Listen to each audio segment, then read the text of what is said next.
8ನೇ ದಿನವೂ ಸಾಗರೋಪಾದಿಯಲ್ಲಿ ಭಕ್ತರು ಬರ್ತಾ ಇದ್ದಾರೆ. ಕಿಲೋಮೀಟರ್ ಗಟ್ಟಲೆ ನಿಂತು ಭಕ್ತರಿಂದ ದೇವಿಯ ದರ್ಶನವನ್ನ ಮಾಡಲಾಗ್ತಿದೆ.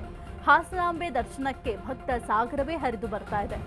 8ನೇ ದಿನವೂ ಕೂಡ ಸಾಗರೋಪಾದಿಯಲ್ಲಿ ಭಕ್ತರು ಬರ್ತಾ ಇದ್ದಾರೆ. ಕಿಲೋಮೀಟರ್ ಗಟ್ಟಲೆ ನಿಂತು ಭಕ್ತರಿಂದ ದೇವಿಯ ದರ್ಶನವನ್ನ ಮಾಡಲಾಗ್ತಿದೆ.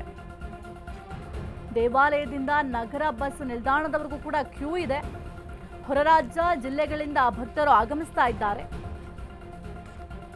ಭಕ್ತರ ನಿಯಂತ್ರಣಕ್ಕೆ ಹಾಸನ ಜಿಲ್ಲಾಡಳಿತ ಹರಸಾಹಸವನ್ನ ಪಡ್ತಾ ಇದೆ.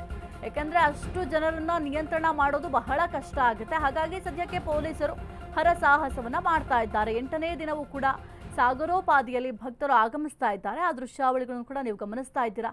ಎಷ್ಟು ದೂರದವರೆಗೂ ಕ್ಯೂ ಇದೆ ಅಂತ, ಸುಮಾರು 5 ಕಿಲೋಮೀಟರ್ವರೆಗೂ ಕೂಡ ಜನರು ಕ್ಯೂನಲ್ಲಿ ನಿಂತ್ಕೊಂಡು ದೇವಿಯ ದರ್ಶನಕ್ಕೆ ಅಂತ ಆಗಮಿಸ್ತಾ ಇದ್ದಾರೆ. ಇನ್ನು ಹಾಸನಾಂಬೆ ದರ್ಶನಕ್ಕೆ ಅಂತ ಹೊರ ರಾಜ್ಯದಿಂದಲೂ ಕೂಡ ಭಕ್ತಾದಿಗಳು ಬರ್ತಾ ಇದ್ದಾರೆ. ಹಾಗಾಗಿ ಸ್ವಲ್ಪ ಅಲ್ಲಿರುವಂತಹ ಜಿಲ್ಲಾಡಳಿತ ಆಗಿರಬಹುದು ಅಥವಾ ಪೊಲೀಸರು ಕೂಡ ಬಹಳ ಕಷ್ಟ ಆಗುತ್ತೆ. ಇಷ್ಟು ಜನರನ್ನ ನಿಯಂತ್ರಿಸಬೇಕಾಗುತ್ತೆ. ಹಾಗಾಗಿ ಸ್ವಲ್ಪ ಹರಸಾಹಸ ಪಡುವಂತಹ ಪರಿಸ್ಥಿತಿ ಕೂಡ ಆ ಭಾಗದಲ್ಲಿ ಸದ್ಯಕ್ಕೆ ನಿರ್ಮಾಣ ಆಗಿದೆ.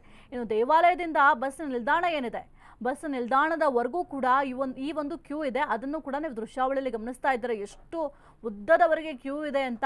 ಸಾಗರೋಪಾದಿಯಲ್ಲಿ ಭಕ್ತಾದಿಗಳು ಕೂಡ ದೇವಿಯ ದರ್ಶನಕ್ಕೆ ಅಂತ ಆಗಮಿಸ್ತಾ ಇದ್ದಾರೆ. ಹಾಗಾಗಿ ಜಿಲ್ಲಾಡಳಿತ ಕೂಡ ಬೇರೆ ಬೇರೆ ರಾಜ್ಯದಿಂದ ಬರೋ ಕಾರಣ ಸ್ವಲ್ಪ ಅಲ್ಲಿ ಎಚ್ಚರಿಕೆಯಿಂದ ಇರಬೇಕಾಗತ್ತೆ. ಕೆಲವೊಂದಿಷ್ಟು ಮುಂಜಾಗ್ರತಾ ಕ್ರಮವನ್ನು ಕೂಡ ತೆಗೆದುಕೊಳ್ಬೇಕಾಗತ್ತೆ. ಅದೆಲ್ಲವನ್ನು ಕೂಡ ಜಿಲ್ಲಾಡಳಿತ ಮಾಡಿದೆ.